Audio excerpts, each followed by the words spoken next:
Ahora sí, ya estamos al aire.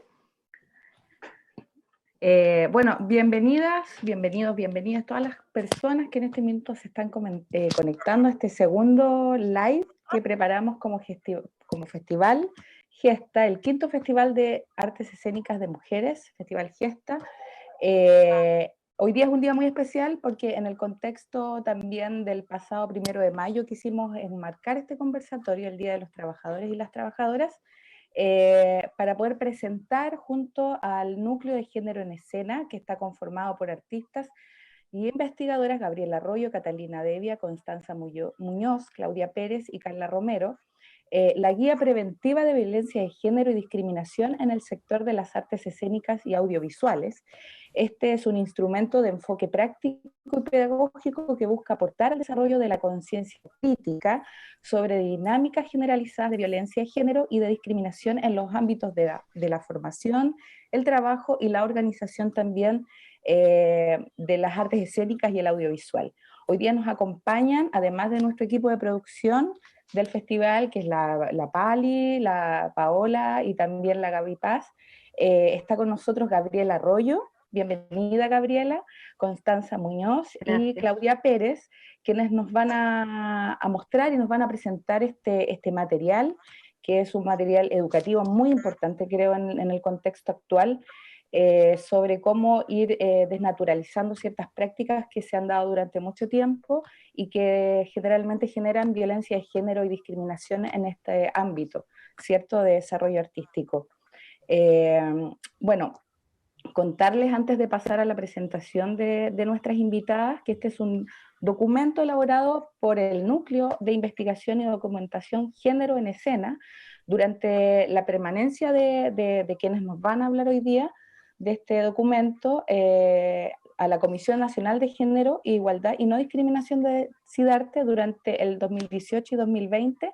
Ellas participaron de esta comisión durante esos años y también las apoyaron y bueno, yo ya leí la guía y cierto, hay una participación de un gran número de organizaciones, bibliografía, en fin, todo eso para poder generar este documento. Bienvenidas, chiquillas, muchas gracias por aceptar la invitación, por pensar en Gesta como una plataforma de difusión, ¿cierto?, de este material. Y antes de empezar, para darles el pase para que ustedes puedan presentar esta guía, quisiera preguntarles cómo nace, ¿cierto?, la idea y en qué contexto la generación de este material.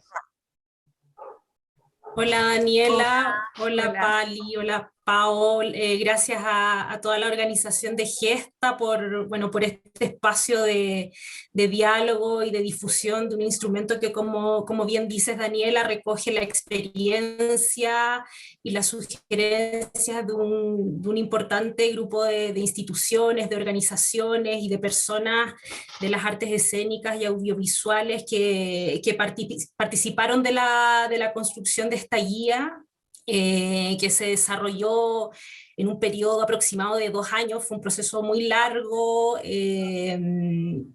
donde interactuamos muchas personas. Esto como señalaba, se coordinó mientras nosotras formábamos parte de la Comisión Nacional de Género de SIDARTE. Y bueno, ya estamos ahora en un proceso de socialización de este instrumento que se inició en marzo, si no me equivoco. Y bueno, ha sido un proceso bien interesante porque ha tocado abrir este instrumento. Siempre ha estado, es un instrumento que se construyó desde el diálogo. Tuvo luego, por supuesto, una etapa en que nosotras editamos los contenidos, sistematizamos las experiencias. Bueno, más adelante les vamos a hablar ya más como del proceso metodológico, pero que ahora vuelve a abrirse al diálogo. A través de estas instancias de interacción con distintos espacios. Así que nuevamente muchas gracias por habernos considerado. Y bueno, respecto a tu pregunta sobre el contexto, quizás ahí Gaby, tú puedes dar más información. Bueno, como ya hemos dicho en reiteradas ocasiones, este núcleo, ¿cierto?, nace a partir de el conocimiento entre nosotras, digamos, integrantes de la Comisión de Género, Igualdad y No Discriminación del Sindicato de Actores y Actrices. de SIDARTE. En ese momento a mí me tocó ser parte de la directiva durante el periodo 2017-2020, 3 años, ese periodo. Y bueno, nos tocó el enorme desafío como primera comisión conformada de género poder llevar adelante los principios de dicha comisión por un cambio estatutario que se había realizado antes con nuestra compañera Andrea Gutiérrez, quien presidía, ¿cierto?, hace 2 periodos el sindicato. Lo que fue primero enormemente como desafiante, porque teníamos que llevar a cabo montones, ¿cierto?, de tareas, y coincidió puntualmente con el periodo o el contexto histórico del mayo, del mayo y del marzo feminista anterior, ¿cierto?, que arrastró montones de denuncias y se exhibieron, digamos, de manera pública estas denuncias. Por lo tanto, la institución, en este momento SIDARTE, tuvo, ¿cierto?, obligadamente que empezar, ¿cierto?, a ejercer institucionalidad respecto a las injerencias legales que teníamos como sindicato. En ese sentido, abrimos un canal de denuncias como Comisión de Género, denuncias@sidarte.cl, donde rápidamente acogimos cerca de 40 denuncias y hicimos inmediatamente un protocolo que pudiese, ¿cierto?, decantar el detalle y la característica de la denuncia, obviamente en términos de abuso, acoso, violencia de género y discriminación, que es nuestra competencia en este momento. Por lo tanto, empezamos azarosamente, diría yo, y con muy buena voluntad, a adquirir ciertas herramientas de contención, como súper necesarias para poder guiar, ¿cierto?, un proceso tan delicado como en ese momento también, sin mucho conocimiento, fueron las denuncias de esta índole. Por lo tanto, también descubrimos y visibilizamos un gran vacío en torno a la prevención dentro del sector. Y ahí, de la mano, como tú decías, Daniela, de organizaciones cercanas y a nuestro gremio y a nuestro sector, fuimos empezando a elaborar este documento, esta guía preventiva, para poder, ¿cierto?, como bien dice la palabra, prevenir, pero a su vez también generar una herramienta concreta que pueda contener diferentes conceptos, diferentes tipos, definiciones, ¿cierto?, de algo que, como decía la Connie, históricamente no se había concretizado en nuestro sector y que conllevaba innumerables repeticiones de acciones y de contextos en que se daban también este tipo de abusos hacia la mujer, digamos, prevalentemente. Entonces, bueno, ahí, como les decía, de la mano de Síntesis, que siempre tenemos que nombrarla, ¿cierto?, de las escuelas de teatro, la red de estudiantes, ¿cierto?, de teatro, que nos ayudó muchísimo para poder coordinar también ciertas reuniones con los estudiantes de la Escuela de la Universidad Católica, de Fernando González y del DUOC, por ejemplo, que nosotros asistimos directamente y derechamente a hablar con ellos, a dialogar sobre nuestros puntos de vista respecto a la prevención, de la mano de las NOA, de Nosotras Audiovisuales, de la Red de Actrices Chilenas y de API, ¿cierto?, de la Asociación de Productoras Independientes. Fuimos finalmente, como en este proceso largo que decía la Connie, 2 años, elaborando esta propuesta de índole preventivo para nuestro sector. Ese es como el contexto súper grandilocuente, sí, pero como que espero que se haya entendido respecto al por qué también nace este espíritu de la realización de este documento. Sí, es importante también decir que en la lógica siempre la judicialización, que es una lógica que nosotros tenemos muy arraigada en nuestro sistema, digamos, siempre se tiende a judicializar los hechos de abuso, acoso o discriminación, pero también hay un espacio gris de sensación de que las mujeres, bueno, el 100% de nuestras denuncias fueron hechas por mujeres, eso hay que decirlo y hay que recalcarlo porque a veces se trata también de empatar y pasa... Y hay un cuestionamiento sobre eso, pero bueno, queremos decir que el 100% de las denuncias fueron mujeres y muchas de ellas no querían judicializar, sino que buscaban un espacio de contención, buscaban un espacio de escucha, buscaban un espacio de reconocerlas como sobrevivientes o como víctimas. Entonces, al darse cuenta de eso, porque todo el proceso de judicialización es tan difícil también y hay vacíos legales tan importantes donde tienes que además relatar una y otra vez y donde se cae en la revictimización o la victimización educación secundaria, además de que no te creen, todo ese proceso es a veces mucho más dañino y causa mucho más dolor a la víctima que incluso el espacio, digamos. Entonces también quisimos en ese sentido como valorar el espacio de contención y de escucha, y por eso nace también esta herramienta y esta guía. Y al principio era para espacios de organizaciones, que nosotros estábamos en CIDARTE, y además estaba NOA, estaba Sintesi, entonces era para espacios de organizaciones y también para espacios laborales. Pero después, en las jornadas de diálogo que tuvimos con las escuelas y con las mismas personas que trabajan en las artes escénicas, nos dimos cuenta que todo el abuso y el acoso muchas veces nace desde la escuela y se naturaliza en la escuela de teatro o en los espacios de formación.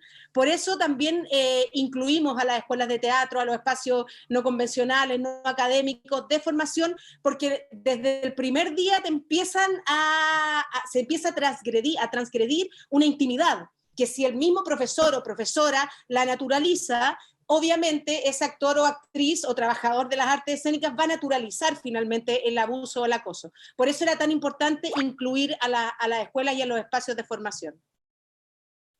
Sí, a mí, perdón, Daniela. sí, no, es muy, de hecho en la misma guía ustedes lo plantean, la importancia, creo que todos los abusos, sobre todo los abusos de género, ¿cierto? Han existido por tanto tiempo por la palabra que tú nombraste, que tiene que ver con la naturalización de ciertas situaciones que sean como normales, ¿cierto? Pero que no. Entonces es súper importante que desde la formación, y también ustedes aplican un concepto que yo creo que es clave, que es acerca de la detección, detectar una situación de abuso, que puede pasar como algo que es totalmente normal dentro de un contexto de formación o de aprendizaje. Entonces creo que eso es vital. Actriz.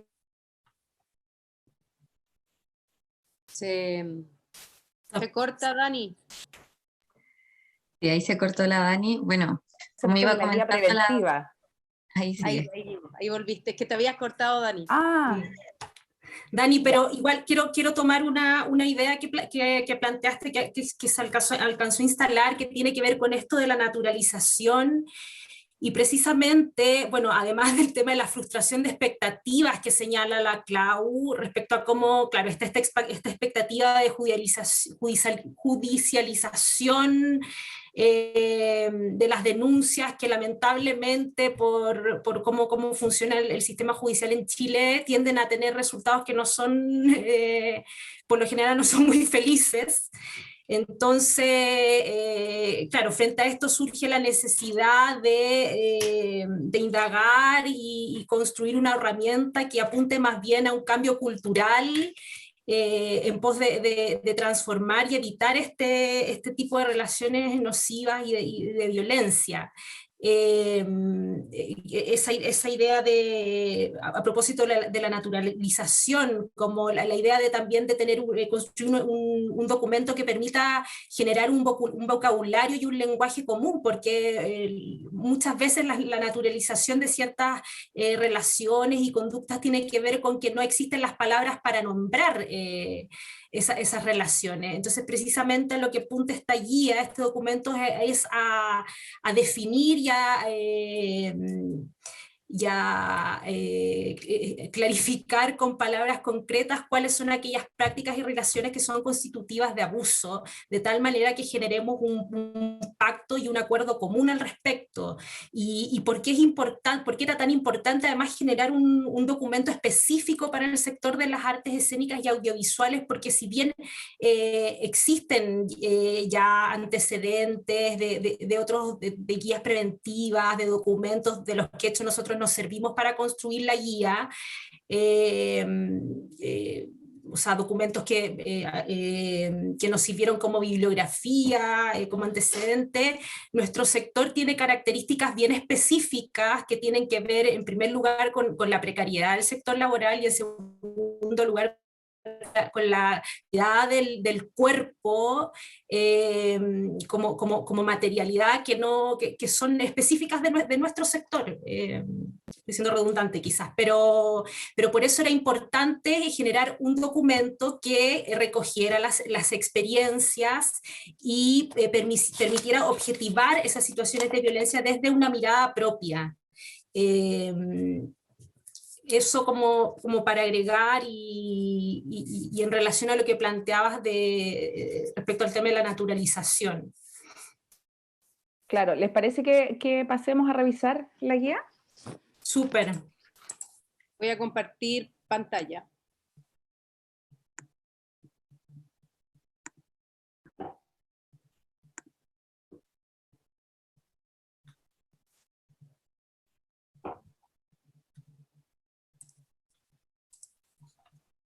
Sí, bueno, entonces, sí, bueno, como les comentamos, básicamente, bueno,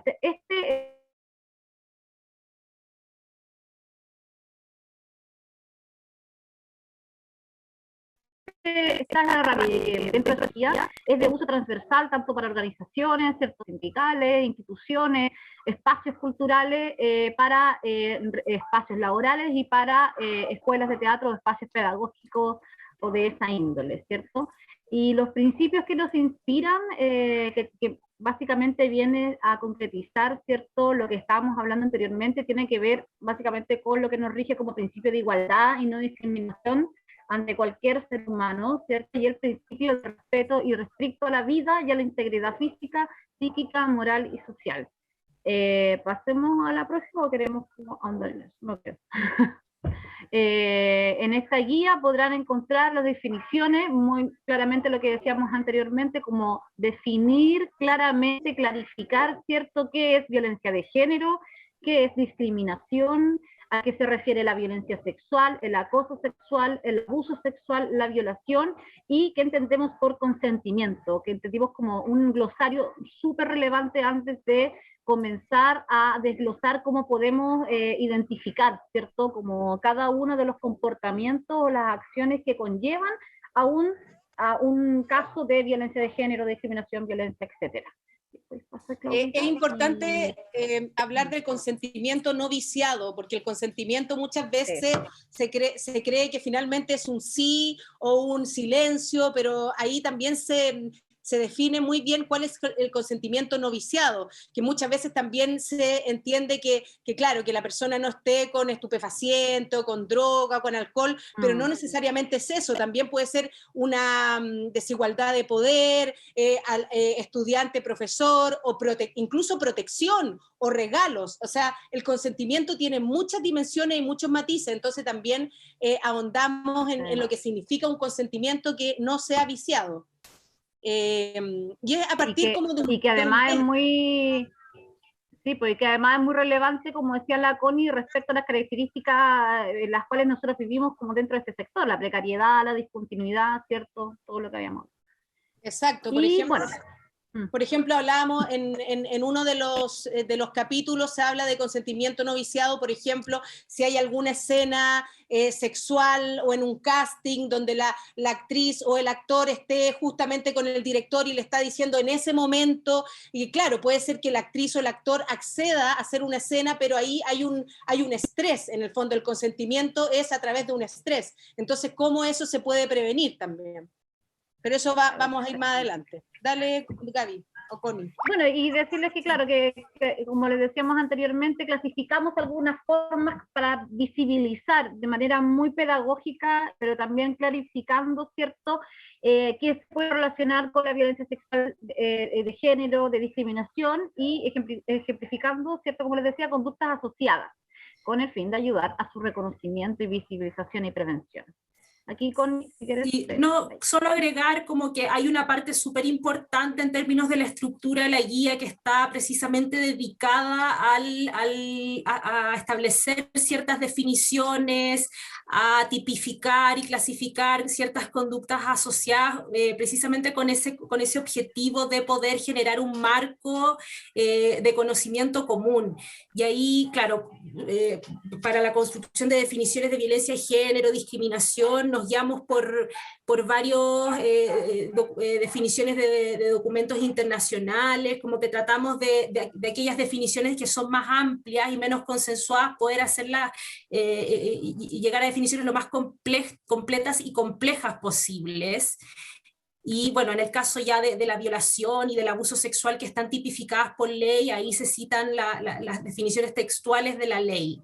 Eso para agregar en términos de la estructura de la guía, para entender un poco cómo se organizan los contenidos. Está esa base importante que da pie para luego la parte que tiene que ver con las sugerencias, que yo diría que es como un poco el corazón de la guía finalmente, como estas recomendaciones para poder convivir de manera más respetuosa en espacios comunes, laborales, de formación y de organización.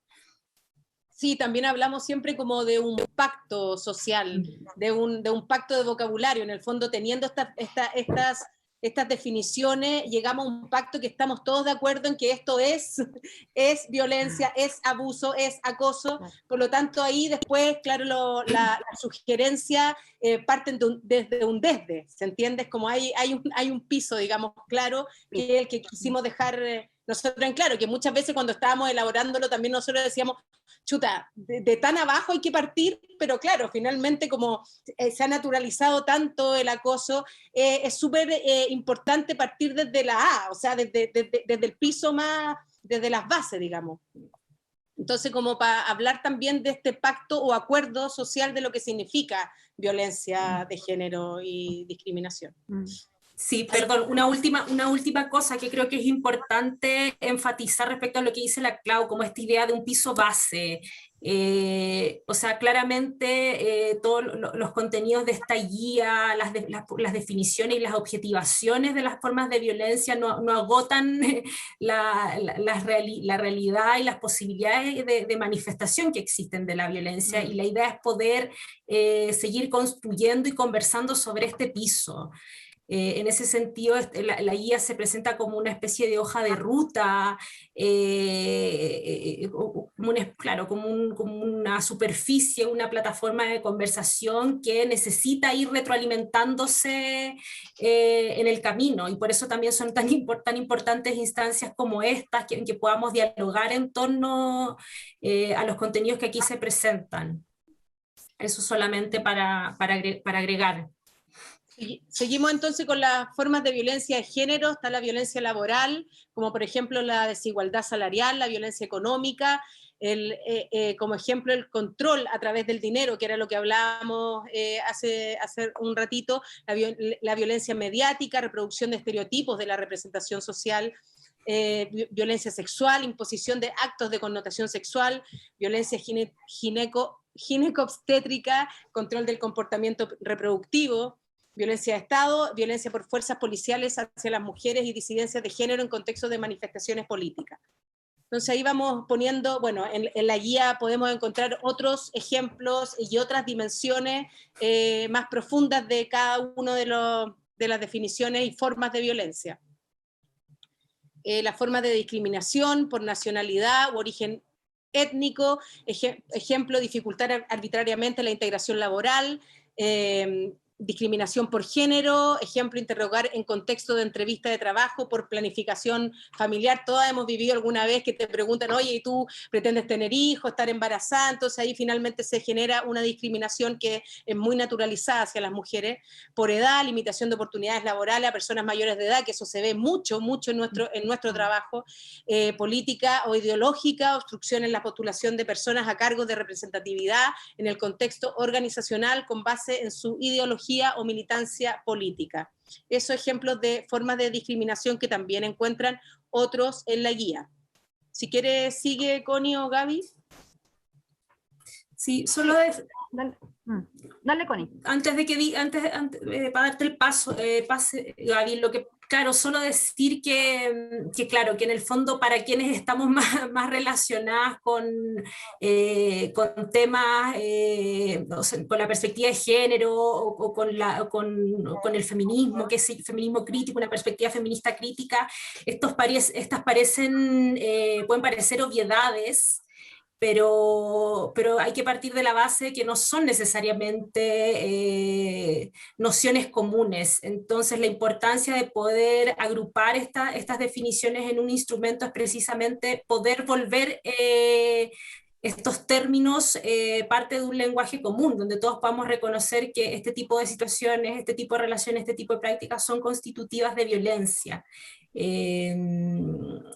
Lo digo porque, claro, porque efectivamente pueden parecer algunas definiciones obviedades, pero a nosotras mismas nos pasó en el proceso de diálogo y de construcción de la guía en que aquellas cosas que nosotros asumíamos como conocimientos comunes no necesariamente lo eran. Eso. Pasamos De hecho, como un ejemplo, en los estereotipos de género, hay que pensar que solamente en las escuelas de teatro, cuando tú estás dando la prueba de admisión, te piden un certificado médico, tienes que medir, tienes que no tener problemas físicos, entonces también ahí se parte desde la formación con un estereotipo que es discriminatorio finalmente.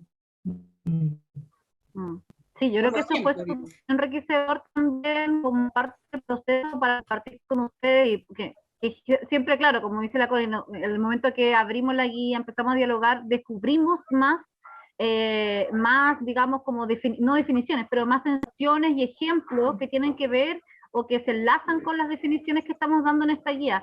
Y ese es el poder también que esperamos tenga este documento como de ir pudiéndose como contextualizar dependiendo de dónde se aplique.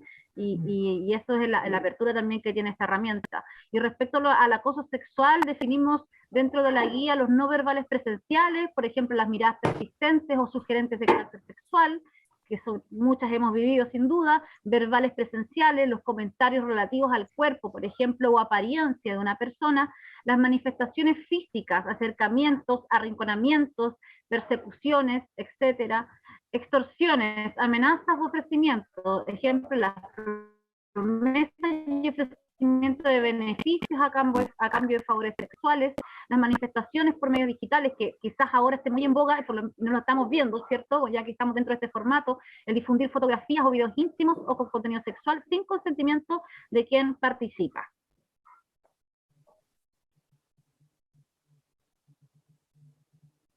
Y claro, luego definimos, bueno, abuso sexual, ¿cierto? Por ejemplo, tocar partes íntimas sin consentimiento, y violación, obligar a una persona por fuerza, intimidación o sumisión química a tener relaciones sexuales. Como decía la Connie, fuimos bien minuciosas en también rescatar estas definiciones desde el orden legal, ¿cierto? Y también desde la más amplia concepción respecto a su contenido, digamos.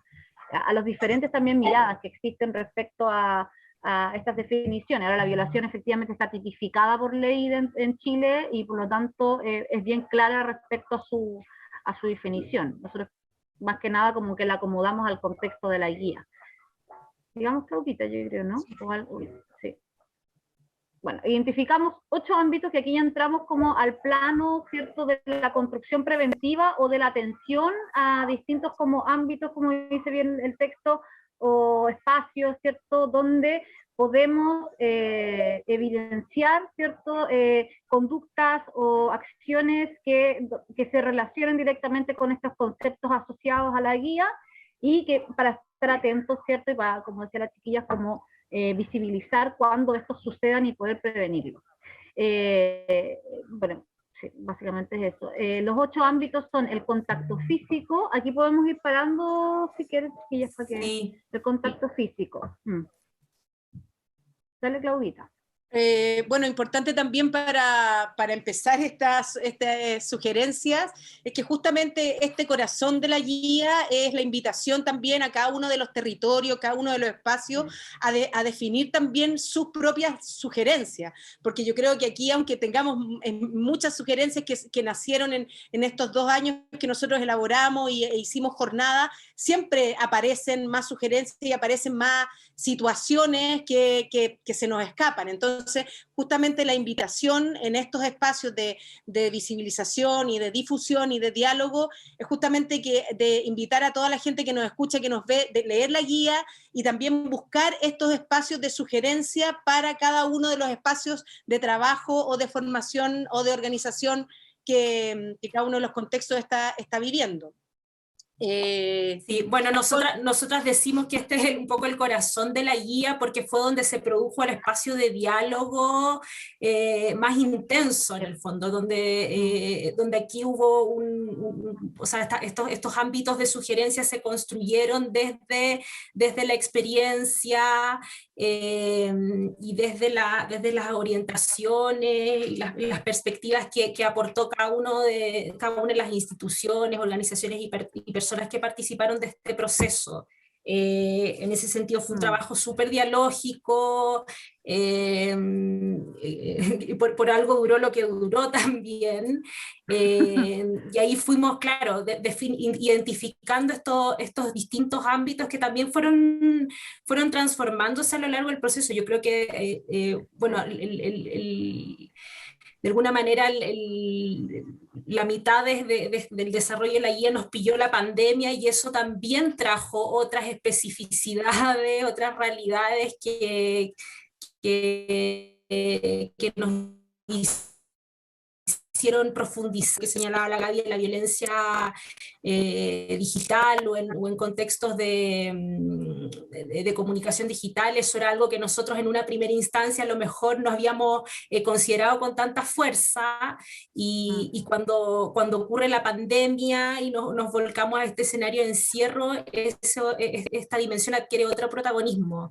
Eso como para mencionar en términos de la construcción de estos ámbitos, de estas dimensiones de sugerencia, que incluyen bueno, el contacto físico, lenguaje verbal y no verbal, los canales de comunicación, material de estudio, los roles de género, estereotipos y participación, espacios extralaborales, y espacios extraacadémicos. Aquí me quiero detener un poco porque esto efectivamente además es algo súper específico de nuestro sector, y fue algo que nos tomó harto tiempo de discusión. En las artes escénicas y audiovisuales abundan estos espacios que nosotros reconocimos como intermedios, como el casting,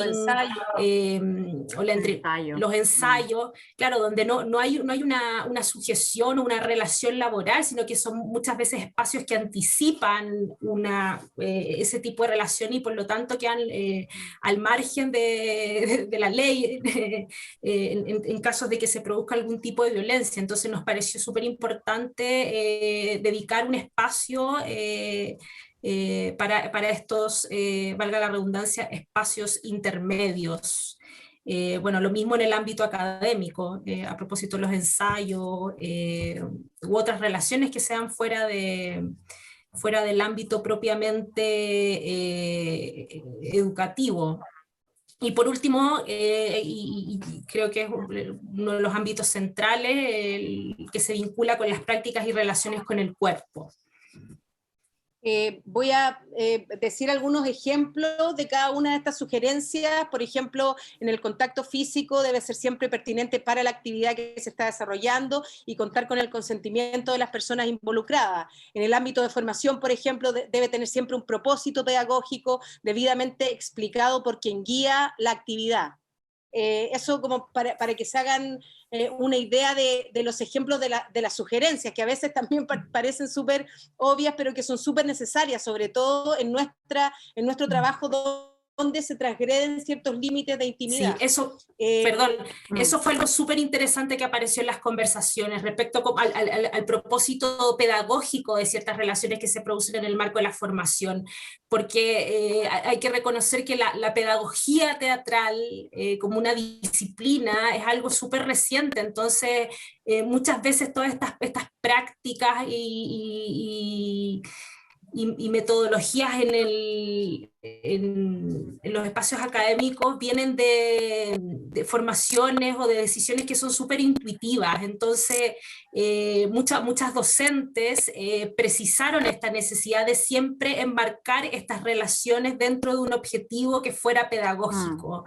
Y creemos que eso es algo muy relevante y en ese minuto fue muy revelador y novedoso para nosotras de rescatar. Establecer ese horizonte de relación en el fondo. Exacto.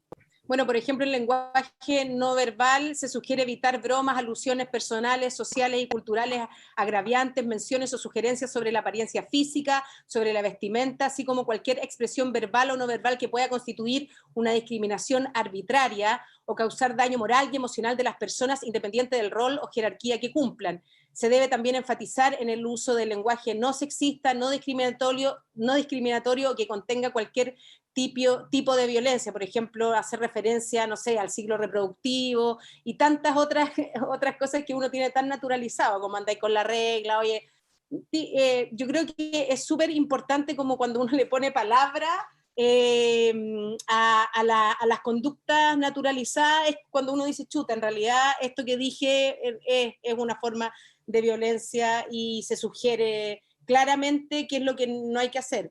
En cuanto a los canales de comunicación, se sugiere que miembros de sindicatos, otras organizaciones gremiales, contratantes y dependientes, estudiantes, docentes y otras personas que integren los distintos contextos deben comunicarse a través de herramientas oficiales. Eso también es súper importante porque de repente se hacen WhatsApp, se empiezan a comunicar de forma extraoficial y ahí es justamente donde empiezan estos grises y se empiezan a generar ciertos espacios que pueden ser de confianza, pero que en realidad no son atingentes al contexto. Claro, en ese sentido, la sugerencia no es evitar estos medios o canales que claramente facilitan, en la mayoría de los casos, las relaciones de formación o académicas, la comunicación en esos sentidos, sino que normar su uso, procurar que sean espacios de comunicación colectivos, tratar de evitar las interacciones individuales en plataformas o redes sociales, eso, como una sugerencia más dirigida precisamente a normar y regular esos canales, esos medios de comunicación. Sigo dando ejemplos.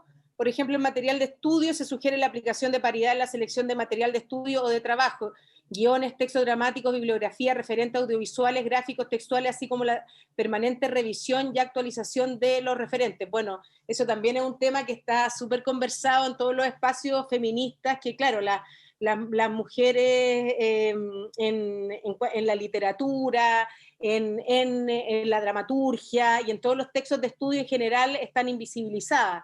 Entonces como que se sugiere revisar las bibliografías año a año también y poder generar una paridad consciente. También en los roles y estereotipos de género, garantizar el acceso y participación equitativa y paritaria en todos los roles, dirección, dramaturgia, producción técnica, para promover la no reproducción de estereotipos de género, clase y otras categorías identitarias dentro de los espacios formativos, por ejemplo. Bueno, ahí la Connie hizo un estudio también de género en escena que es súper interesante sobre los roles que cumplen las mujeres, por ejemplo, en roles de dirección, por ejemplo, que uno cree que en este contexto de artes escénicas es mucho más paritario, pero no es así finalmente. Si tú haces un estudio y un catastro, los números te dan otro resultado. Sí, efectivamente, pero ahí lo más importante, como ya que mencioné el estudio la Clau, y que se relaciona con lo que decía respecto a la visibilización en el material de estudio, es precisamente hacer consciente ese ejercicio de visibilización. No necesariamente hay un problema de distribución o de participación en la cadena de producción y creación teatral, al menos en Chile. Eso fue un poco lo que arrojó el estudio, sino que el problema es que seguimos teniendo esa percepción de que hay una desigualdad cuando en la práctica no la hay, porque sí hay una cantidad importante de mujeres dedicadas a la dirección, a la dramaturgia, a estos roles más considerados desde una perspectiva patriarcal como lugares de poder, pero el problema es que no se reconocen, no se visibilizan. Entonces, por eso es importante propiciar esos espacios para precisamente revertir esta percepción. Referente al tema del material de estudio, lo mismo, no es que no exista, porque muchas veces se usa ese pretexto, ¿no? Que sobre todo como la producción dramatúrgica o en la creación pasada hay poca participación de mujeres, y eso no es así. La dramaturgia chilena, desde la creación de la República, siempre hubo participación de mujeres. Lo que pasa es que no se ha hecho ese ejercicio de investigar, reconocer y visibilizar esas autorías. Entonces ahí hay una tarea súper grande que tienen que empezar a hacer, sobre todo los centros de formación, de empezar a indagar, a escudriñar y hacer ese ejercicio exhaustivo de visibilizar esas voces. Y solo para cerrar, perdón, este punto, quizás un tip, un dato bueno, digamos, dentro de lo que se sugiere o se da como contexto de sugerencia en los roles de género, estereotipo, participación, también tiene que ver con los famosos, por ejemplo, elencos, digamos, de egreso, o elencos dentro del espacio pedagógico de los y las estudiantes de teatro, en nuestro caso que nos acercamos más a ese sector. Dejar digamos, el dinamismo también puesto en esa lección, es decir, va a ir variando los estereotipos, enriquecer, ¿cierto?, ese espacio para digamos, para la generación de nuevas, ¿cierto?, perspectivas y enfoque de lo que creemos, ¿cierto?, normalizar como, por ejemplo, no sé, la mamá, el papá, los típicos, ciertos tipos de personajes que también en el espacio creativo generamos. Creo que es algo como interesante de también poner, como decía la Connie, en ejercicio y en acción, y visibilizar ese ejercicio, ¿cierto?, esa nomenclatura para poder ir también generando tanto para los estudiantes como para la comunidad educativa más dinamismo en esos espacios de formación. ¿Sigo con los ejemplos o pasamos a la otra lámina? Sí, bueno, ya mencionamos un poco respecto a los espacios extralaborales, extraacadémicos, así que... Sí, como evitar en general lugares íntimos también, como que el lugar destinado para cualquiera de los propósitos debe ser un espacio formal, como que tratar también de tender a eso. Y bueno, en relación al cuerpo también fue un apartado que nos tomó harta discusión, justamente por esta relación que tenemos con la intimidad, y que nuestro cuerpo es nuestra herramienta de trabajo, y también que no se puede escindir de las situaciones que vive, como que se tiende como a escindir la mente del cuerpo, y el cuerpo en el fondo cuando le sucede algo también puede provocar un daño psicológico si está en una situación que es estresante, por ejemplo. Entonces también, que ahí lo explicaba muy bien una de nuestras asesoras, que es la Francisca Pérez, que es psicóloga de La Morada. Connie, si quieres toca ese punto que tú lo explicas tan lindo. Oye, no, pero en el fondo, claro, hacía referencia a lo que dice la Clau, como el cuerpo como una investidura subjetiva que es inalienable de la experiencia material del cuerpo, o sea, ese mito que nos contaron muchas veces en nuestras experiencias de formación de que el personaje era una realidad escindida de la propia subjetividad, no, es algo que hay que replantearse y siempre considerar que la violencia además tiene distintas dimensiones y no existe jerarquía entre ellas. O sea, la violencia psicológica no es más o menos que la violencia física, y hay que resguardar ciertas prácticas en relación a eso, sobre todo desde la perspectiva pedagógica. Y ahí nosotros instalamos una pregunta que sugerimos que debiera empezar a atravesar un poco la práctica pedagógica, y es que la pregunta es: para alcanzar un determinado aprendizaje, ¿es necesario pasar por una actividad que transgreda la intimidad y el pudor de un estudiante?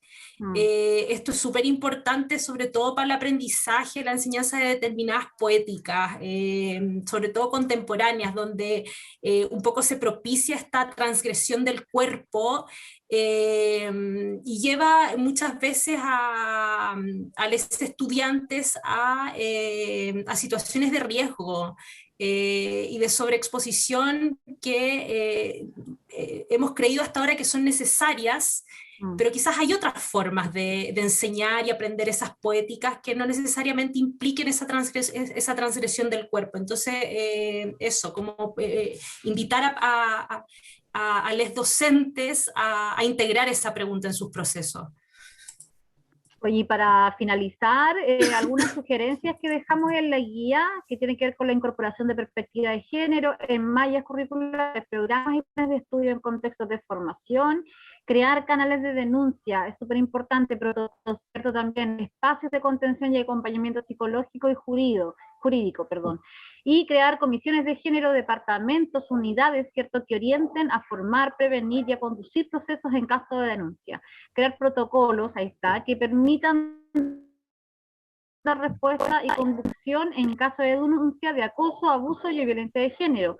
Programar jornadas reflexivas y formativas, por ejemplo, tomando esta guía, yo creo que está hecha para eso, efectivamente, para programar jornadas de reflexión en torno a las herramientas que vamos encontrando y que pueden servir, ¿cierto?, para prevenir, realizar campañas de difusión también respecto a la violencia de género y a la prevención. Esa sería nuestra presentación, creo, sí, chiquillas. Y bueno, que por favor, que cualquier duda, obviamente nos escriban a nuestro correo, nucleogéneroenescena@gmail.com, que nos sigan en Instagram. Ahí la Cata Debian fue muy enfática en que diéramos este aviso. Por favor, que nos sigan en Instagram, Género en Escena. Y bueno, que también se puede descargar la guía, ¿cierto?, en un link que podemos otorgar, bueno, que está en nuestro Instagram, en el perfil de la bio.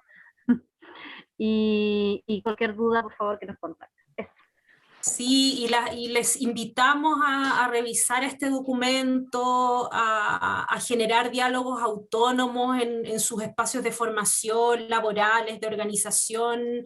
La idea es que que sea un documento de libre circulación y que sirva como un puntapié o como un punto de inicio para generar diálogos que puedan ir a distintos lugares y que se ajusten a la realidad, a cada realidad y contexto al que pertenecemos, ¿no? Ahí ha habido, las compañeras de la red de actrices están desarrollando varios diálogos regionales, en particular con las comisiones regionales de SIDARTE, de comisiones de género de las regiones, perdón. Y es interesante cómo van apareciendo matices a propósito de los contextos particulares de cada territorio. Entonces los invitamos a hacer ese ejercicio. Muchas gracias, Constanza, Claudia y Gabriela, por la presentación. Creo que la guía también toca, bueno, y a propósito, mire, tengo acá tu libro, Género en Escena. lo saqué. A propósito de la percepción, ¿cierto? Yo recuerdo que en las conclusiones ustedes hacían hincapié en eso, que más bien existe la percepción de que son pocas directoras, está la percepción de que son, pero en realidad no, está lleno. Nosotros acabamos de terminar hace unas semanas atrás nuestra convocatoria, y en un mes postularon directoras, compañías compuestas solo por mujeres de distintos lugares de Chile. Lo que da, ¿cierto? Ahí queda en evidencia de que existen y hay hartas con el ímpetu de crear, ¿cierto? Y seguir aportando al desarrollo de las artes escénicas. Y por eso también el Festival de Artes Escénicas de Mujeres y Gestas es tan importante en este contexto, y distintas instancias que tienen que ver con solamente promocionar e incentivar la creación de mujeres, porque efectivamente han existido, pero no ha existido la vitrina necesaria, ¿cierto?, para que se hagan conocidas. Este año también se publicó un libro de unas investigadoras de Nice, ¿cierto?, que hace toda una recopilación de las escritoras y las dramaturgas del siglo XX, que ellas solamente dejan a 12, existiendo muchas otras más, ¿cierto? Como este también es una guía que también da como indicaciones de cómo evitar el acoso laboral, el acoso, ¿cierto? La violencia de género en todas sus formas, porque nos queda claro que son distintas formas de violencia de género.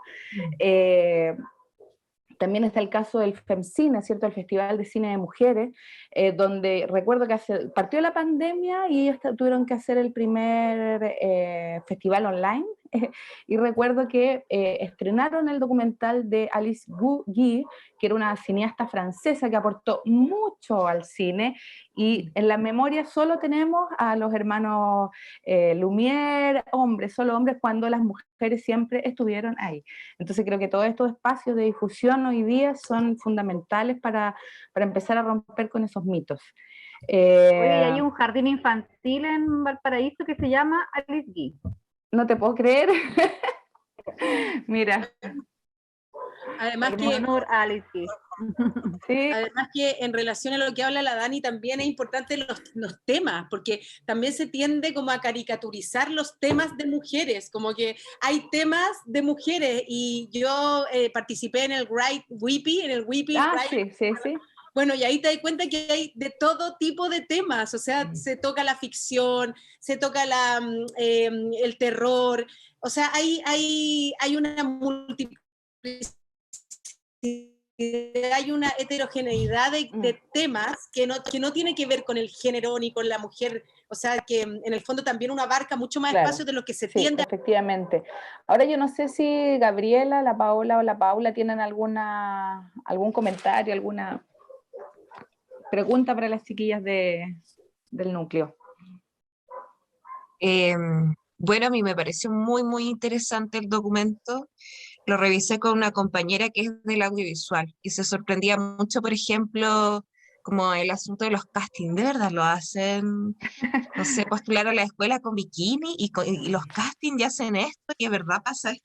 Sí, o sea, es un poco así, y de verdad aprenden así como experimentar una, no sé, situación de violencia, o no sé, como de tortura, entonces te torturan.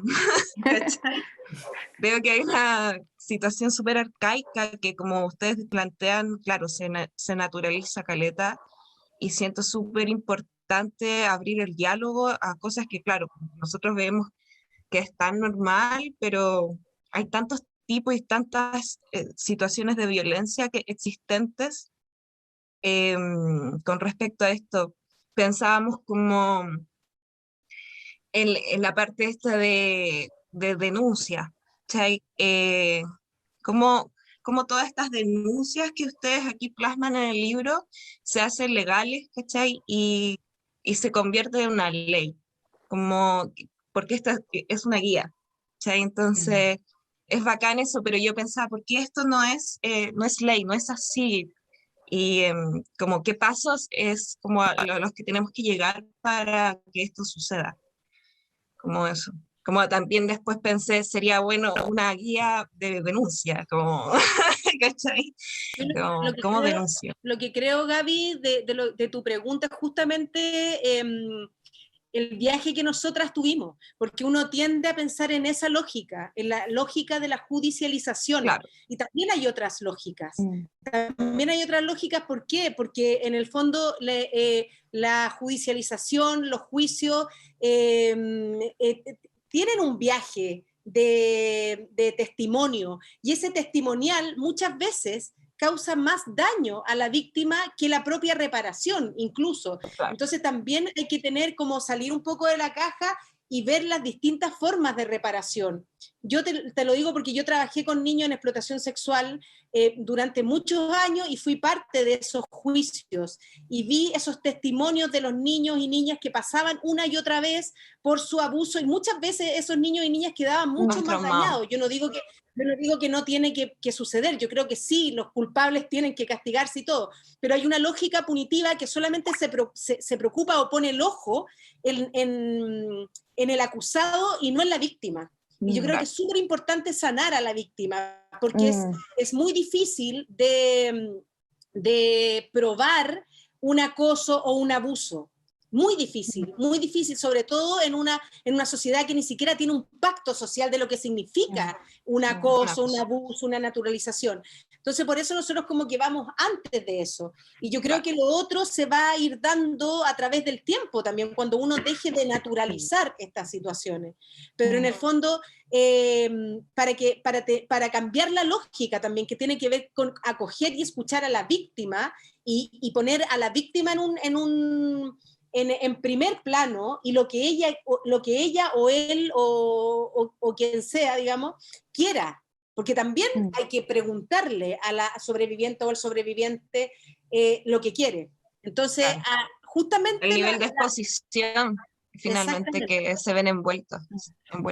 Igual yo creo que personalmente, y creo que también es uno de los objetivos de esta herramienta de la guía preventiva, tiene que ver con que podamos presentarla, esta guía, como decíamos, hemos dicho en esta conversación, como un pacto de convivencia o como una base de convivencia dentro de los espacios laborales de formación y pedagógico, y que también sea un precedente, ¿cierto?, de que es la base, ¿cierto?, para no cometer ninguno de las definiciones que se relacionan con la violencia y la discriminación dentro de estos espacios. O sea, si bien no es punitivo, ¿cierto?, es de tipo sugerencial, sí genera un precedente y sí, entre comillas, obliga o previene a las instituciones, a los centros culturales, a los festivales, ¿cierto?, a las mismas escuelas de teatro, de esta situación, para que no vuelvan a ocurrir y no sigamos reproduciendo este tipo de conducta. Yo creo que eso igual es un... Oye, y ustedes, dale. a propósito de eso, en el fondo de los canales como de difusión y divulgación de esta guía, ¿cierto? ¿Ustedes cómo se lo plantean hacer? Porque ustedes trabajaron con las escuelas de teatro, pero no todas las escuelas de teatro de Santiago. ¿Cómo están pensando? ¿Ya tienen una estrategia como para hacerlas llegar a todas las escuelas de teatro, a no sé, federaciones de estudiantes, comisiones de género? Porque también después de la Revolución de Marzo, ¿cierto?, la Revolución Feminista, muchas universidades que no tenían, por ejemplo, direcciones de género y discriminación, las tuvieron que levantar a propósito de los mismos petitorios de las alumnas, de las chiquillas que estaban estudiando y que estuvieron tanto tiempo en tomas, y generaron los protocolos que tampoco existían en algunas universidades. Entonces, ¿cómo van a llevar esta guía a estos espacios, ¿cierto? Porque ustedes, por ejemplo, el área laboral lo tienen más o menos cubierto con CIDARTE, ¿cierto? Llegar a un gran como ámbito de personas. Sí, pero yo creo que aún así no está fácil ese ejercicio, y bueno, y precisamente estamos ahora en ese proceso de socialización, y lo que nosotros apelamos, como si bien estamos comprometidas con con esta práctica y con generar estas instancias, es también apelar un poco a que haya un ejercicio de replicación entre las mismas organizaciones y espacios de formación. Por eso hacemos esta invitación a que haya una apropiación por parte del sector de este documento, y autonomía en relación al diálogo, a la misma problematización, porque a lo mejor no siempre hay consenso, y yo creo que no es lo que persigue este documento tampoco, sino que abrir espacios de discusión. Y nosotras, por supuesto, siempre vamos a estar disponibles para participar del diálogo y contar sobre el proceso, que yo creo que es lo más importante, y es el conocimiento más, sí, el conocimiento más importante que podemos compartir, cómo se levantó este documento, pero luego ya esto debiera adquirir vida propia también. Pero sí, o sea, estamos en ese trabajo, estamos construyendo actualmente una base de datos de las distintas organizaciones, espacios de formación, y la idea es poder llegar ay, perdón, se me fue la onda, como máximo posible de a un máximo organizaciones. posible, sí, sí. Y además, y también queremos, o sea, estamos en camino a eso. De hecho, ahora estamos coordinando justamente con las instituciones y organizaciones que nos apoyaron también, de poder mostrarlo en la Escuela de Teatro de la Universidad Católica, en el Duoc, en el Fernando González, con Sintesi, con las NOA. Y además lo que queremos también es, por ejemplo, firmar acuerdos, que las productoras, ponte tú la PCT, que la Asociación de Productores de Cine y Televisión, firme un acuerdo y que en el fondo tenga este piso en todas sus productoras, por ejemplo. Y ahí justamente Gaby también responde tu pregunta, porque si la productora lo tiene, también si se visualiza alguna situación de acoso, pues el tiro dice, oye, ¿sabes que esta productora es como tener el sello de la guía preventiva, el sello verde? Claro. Entonces, si sucede esto, la persona que lo haga, pucha, hay que emprender acciones. Por ejemplo, yo te voy a poner un ejemplo que siempre lo pongo en la productora donde yo estaba trabajando. Sucedió una situación, y yo estábamos justamente haciendo y elaborando esta guía, y justamente estábamos en las definiciones, y se me acerca una compañera técnica, me dice, pucha, esta persona me hizo esto, me arrinconó y me hizo esto. Yo le dije, mira, esto tiene una definición, esto es acoso, y ella fue donde el productor general y le dijo, mira, están haciendo, y el productor general al tiro habló con la persona, con el acosador, y le dijo, mira, si tú no paras de hacer esto, te vas. Así de simple, y de hecho no lo sacó de la grabación donde estaba la técnica. Entonces, igual finalmente cuando uno le pone palabra a algo y está en un documento, al tiro se crea como algo más formal, ¿se entiende? Y toma una legalidad, ser respaldado por tantas instituciones y agrupaciones también, que eso me parece interesante, como se hace de alguna forma una como justicia social a través del mismo gremio, no sé, como me parece yo creo interesante. que además es una buena práctica laboral, es una buena práctica en el rango de formación, ¿cierto? Y es una buena práctica como en su generalidad para el sector, digamos. Y si uno acuña, ¿cierto? Una herramienta de tanta envergadura y esta índole, sin duda también le da un espacio al trabajador y trabajadora de más seguridad para desarrollar. Claro. Sí. Dale, Paola. Bueno, acá comentando con las chiquillas antes, es como, sin duda que en algún momento alguna de nosotros sintió más o menos lo que van relatando. Entonces esto es súper fuerte, sentirte identificada un poco como que no es ajeno, ¿ya? No es ajeno a tanto en el proceso de formación como laboral. Sin duda, ya Constanza lo mencionó un poco, que busca la autonomía de que las personas se apropiaran de esta guía. Me hace ruido, ¿cachai? Cuando yo empecé como a investigar si se aplicaban las leyes laborales en el trabajo de los artistas, y generalmente me salió como mucho más el campo audiovisual, que es donde me he visto más a la Claudia, pero no así en el teatro, y que actualmente el ministerio, con todo esto de la pandemia, el Ministerio de las Culturas, es como que está fomentando que nos autocontratemos, ¿cachai? Como que fomenten, dicen, sí, están las leyes, entonces aplícalas.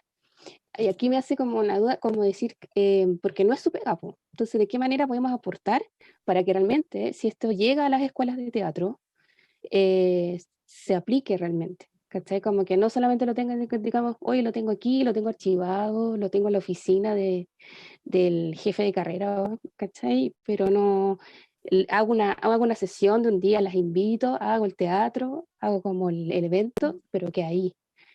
Entonces, ¿de qué manera apoyar o el sindicato podría apoyar eso? Porque no es su trabajo fiscalizar que esto realmente se realice, ¿cachai? O se ejecute. Esa es como mi duda, que no sé, es como amplio igual, porque no es su responsabilidad. Entonces, ¿de qué manera podríamos bajarla y concretizarla?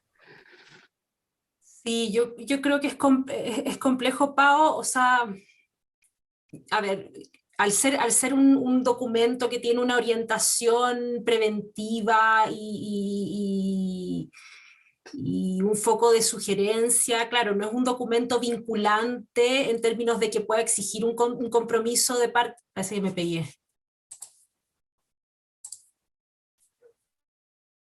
No, Connie. Dale, Está Connie. bien. Ahora sí te pegaste. Bueno, yo creo, ¿puedo tomar la palabra mientras la Connie está pegada? Yo creo que estas instancias justamente van en camino a lo que tú dices, Pau. O sea, yo creo que justamente nuestro objetivo número 1 es poder difundirla y visibilizarla lo más que se pueda y que se firmen acuerdos justamente para que no quede como letra muerta, porque eso es lo que sucede. De hecho, en muchos protocolos que nosotros nos basamos, para escribir esta guía eran protocolos que existían y que nosotros dijimos en qué momento esto existió. Por ejemplo, hay un protocolo de lenguaje no sexista del Ministerio de las Culturas, y que nosotros no conocíamos y que está súper bueno y que se hizo y ahí quedó. Entonces, yo creo que justamente estos espacios de remar y de mostrar son súper, súper valiosos. No sé, Connie, ¿sigues pegada? Pero Pau, yo creo que ese es justamente el trabajo, como el que esto no sea letra muerta y que nos encarguemos nosotras, nosotros y nosotres de hacerlo vivir, digamos, en cada una de las escuelas, y eso es pega nuestra, finalmente, de todas, digo, no solamente nuestra. Ahí está, y Connie. Ahí podí. Sí, estoy con la conexión Ya. súper mala, pero me imagino que la Clau respondió muy bien a la pregunta. No, yo creo que como que hay dos ideas que yo creo que son fuerza, como que tienen que ver con esta idea de pacto ético. Y ahí a propósito de las estrategias y lo que preguntabas tú, Pau, como en el fondo cómo forzar este compromiso, yo creo que es solamente a partir de la presión colectiva, y por eso es tan importante la difusión y la circulación de este documento, y lograr que toda la mayor cantidad de personas, de organizaciones, de instituciones, hablemos este lenguaje común, de tal manera que se vuelva una exigencia, y no solamente, como dice la Clau, un pedazo de texto que corre el riesgo de transformarse en letra muerta finalmente. Yo creo que eso, la clave como siempre en la lucha feminista ha sido el trabajo colectivo, la presión colectiva, así tiene que ser. Además, yo creo que como experiencia dentro de la Comisión de Género de Cidarte, chiquilla, bueno, y la gente que nos está viendo, también nos vimos muy frustradas, digamos, dentro de varios focos de nuestras potestades, de lo que podíamos hacer, digamos, y lo que no podíamos hacer, definitivamente. Entonces hay muchos cruces con lo legal también, con lo institucional, que por más voluntad que exista de poder generar justicia o de poder querer hacerlo, es muy difícil, como bien decías tú, Pao, poder realmente, claro, realmente como generarlo, ¿cachai? Entonces, más allá, insisto, de las voluntades, yo creo que depende del empuje que le pongamos y de darle la vuelta, ¿cierto? Como siempre, como ser bien estratega respecto al cómo hacer un documento lo más oficial posible o mantenerlo dentro de ese contexto de convivencia como un patrón, como de conducta relevante para que no vuelvan a suceder estos casos. Y en relación a eso que dice la Gaby, también nosotras pensamos hablar con el Ministerio también de las Culturas y que también ellos se comprometan a difundir este documento, incluso porque como tú dices, Pau, que te obligan a la autocontratación y que hablamos justamente de los espacios extralaborales o estos espacios grises donde no hay una relación laboral formal, claro, digamos. En relación a eso, también nosotras pretendemos hablar con el Ministerio y que esté también en su plataforma.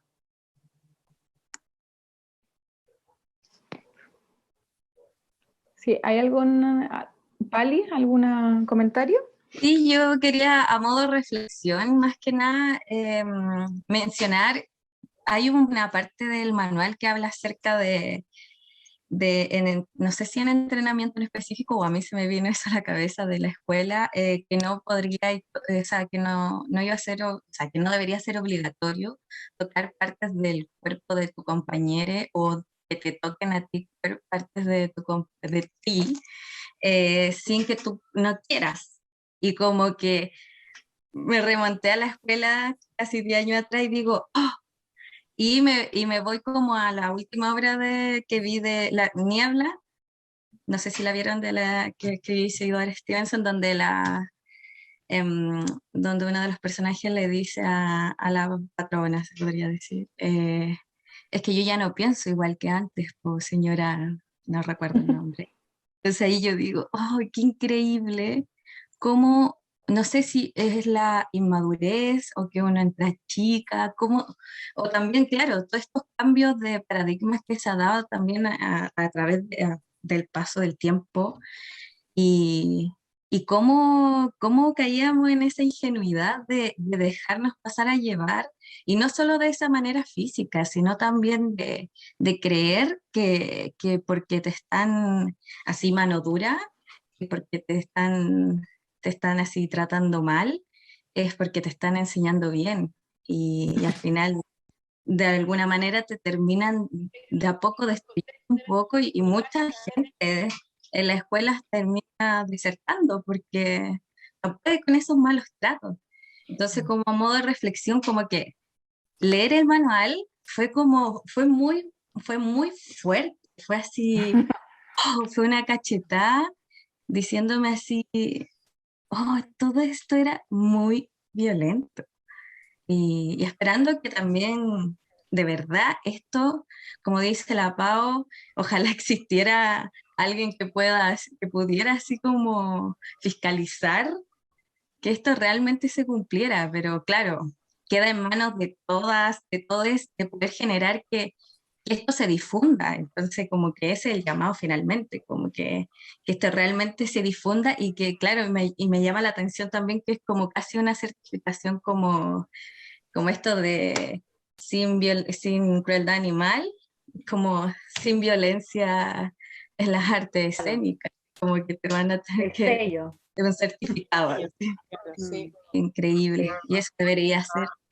Igual yo todo. creo, Pali, que este proceso la vivimos todas. O sea, en la creación también nosotras pasamos por montañas rusas, descubriendo también espacios y decíamos, puta, claro, y contándonos nuestras experiencias también es súper rico en ese sentido, como de la apertura a poder hablar con tus otras compañeras y compartir finalmente, todas compartimos experiencias similares, digamos. Aquí no hay nada muy extraño, por eso nos hace mucho sentido y por eso también es muy violento leerlo y darse cuenta, violento en el sentido digamos, la cachetada que tú dices, como sentir, ¿cierto?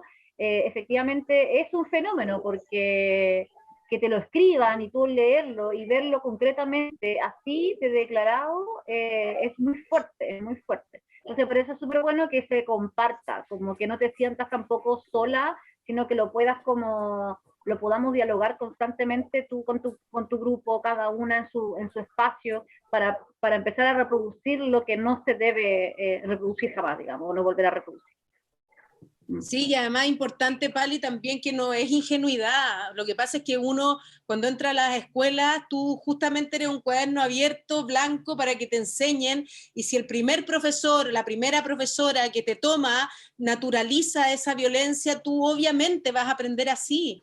De hecho, en una de las escuelas, que no voy a decir cuál, había una bienvenida a los estudiantes, a las y los estudiantes, en la bienvenida, cuando llegaban recién, lo hacían vestirse, o sea, desvestirse y estar en pelota y andar en cuatro patas y decir el actor y la actriz es un perro que no tiene dignidad.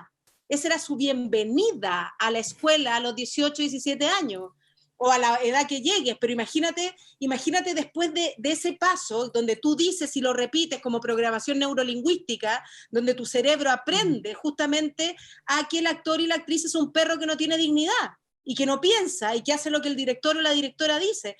Entonces, obviamente tú vas a aprender así, y claro, uno se siente tonta, y te echan la culpa, y tú eres, pero finalmente eres una víctima, porque te enseñaron así, ¿cachai? Totalmente, y porque no hay que olvidar que esas prácticas se dan en el marco de relaciones de poder.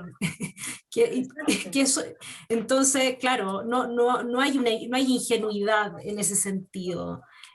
Sino que es una estructura lógica en términos relacionales, y eso es precisamente lo que hay que subvertir, y por eso es importante que no solamente quienes están en esa relación jerárquica en un estadio inferior tomen conciencia de estas prácticas, de estas formas, sino que sea un ejercicio de aprendizaje común, en comunidad, que docentes, administrativos, que estudiantes, que empleadores, empleados, todos quienes formamos parte de estas estructuras reflexionemos y nos apropiemos de estos contenidos, de este vocabulario. Porque, claro, justamente por el tema de las relaciones de poder. Bueno, yo creo que ya vamos cerrando. Muy interesante, necesaria. Llegaron algunos mensajes a nuestras redes sociales, gracias, que dicen gracias por la conversación, muy necesaria. Y entonces aprovecho de repetir entonces de dónde pueden descargar esta guía, que sería @género en escena, en el Instagram, @género en escena, en el link de la bio. Ahí pueden descargar esta guía preventiva de violencia de género y discriminación en el sector de las artes escénicas y audiovisuales. Quienes la tengan, háganla replicar, mándenla por correo, compártanla por WhatsApp, ¿cierto? A todos los espacios para que esto se vaya ramificando, así como la misma revolución feminista generó este espacio, digamos que fue como el primer motor, ¿cierto? De muchos cambios que han ido sucediendo desde el 2018.